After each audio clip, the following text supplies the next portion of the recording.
Segregasi merujuk kepada pemisahan atau pengasingan antara satu kumpulan etnik dengan kumpulan yang lain dalam sesebuah negara.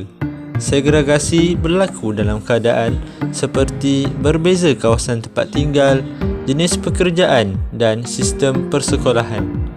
Malaysia pernah mengalami segregasi di bawah jajahan British dengan dasar pecah dan perintah untuk mengukuhkan kuasa politik dan ekonomi British di Tanah Melayu. Integrasi pula merupakan satu proses penyesuaian bersama pelbagai kebudayaan dan ciri-ciri sosial yang dapat diterima oleh semua kelompok etnik. Usaha integrasi mampu mengurangkan konflik dan mewujudkan perpaduan antara kaum.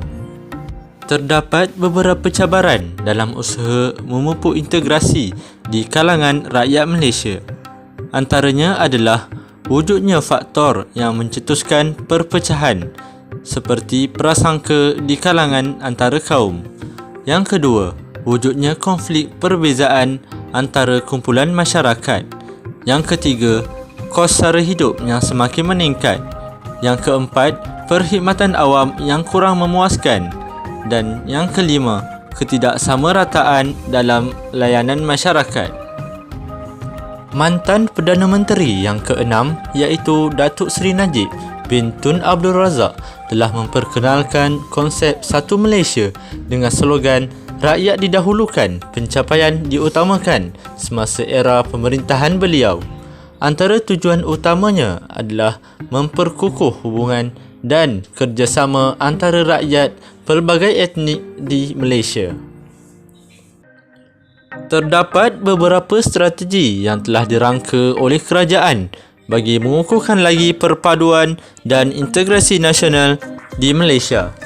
Antaranya adalah strategi persefahaman politik, strategi keseimbangan ekonomi, strategi sistem pendidikan, strategi penggunaan bahasa kebangsaan, strategi kepercayaan agama, strategi media massa dan juga strategi pemantauan isu-isu semasa dan konflik.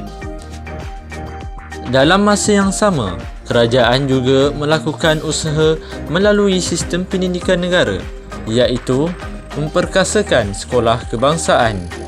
Dalam rancangan Malaysia ke-10, kualiti pengajaran di sekolah kebangsaan dipertingkatkan dengan 100% guru di sekolah menengah dan 25% guru di sekolah rendah akan mempunyai kelayakan ijazah pertama menjelang tahun 2012.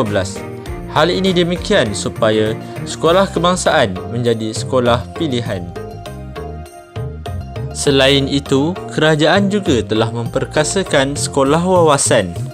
Sekolah ini terdiri daripada 2 atau 3 jenis sekolah rendah yang mempunyai bahasa pengantar berlainan.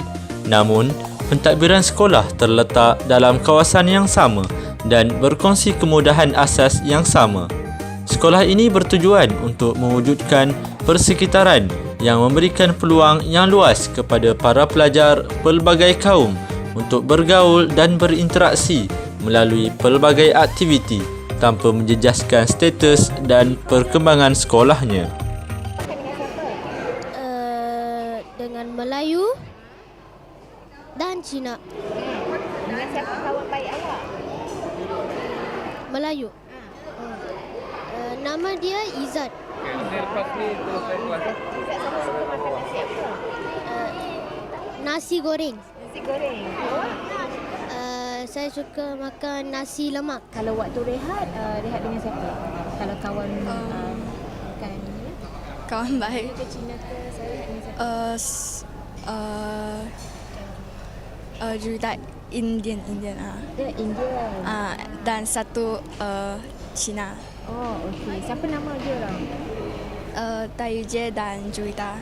Taiyujen dan Jundan. Hari ni diorang ada tak makan sekali? Kami makan sekali. Okey. Kenapa selalu makan dengan diorang? Mereka kawan baik saya. Sebab ramai kawan.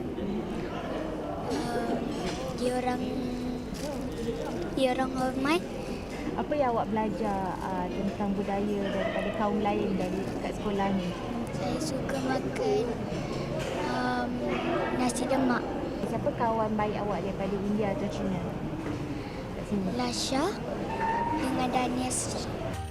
Di samping itu, masyarakat juga memainkan peranan penting dalam memastikan keharmonian etnik sentiasa terjaga. Antara aktiviti yang boleh dijalankan oleh masyarakat ialah rukun tetangga, amalan rumah terbuka, penerimaan budaya antara etnik dan melalui program di institusi pengajian tinggi. Pertubuhan NGO dapat memainkan peranan untuk mempercepatkan proses hubungan etnik di Malaysia. Antara pertubuhan NGO yang terdapat di Malaysia ialah Pergerakan Belia, Persatuan Belia Tamil, Dewan Perniagaan Melayu Malaysia, Dewan Perniagaan Cina dan Dewan Perniagaan India Malaysia. Kesimpulannya, setiap etnik di Malaysia mempunyai jati diri yang tersendiri dan diamalkan mengikut etnik masing-masing. Kita sebagai rakyat Malaysia hendaklah meraihkan kepelbagaian yang sedia ada demi mewujudkan keharmonian hubungan antara etnik. Justru itu, semua pihak hendaklah memainkan peranan dan bukanlah berharap pada kerajaan semata-mata.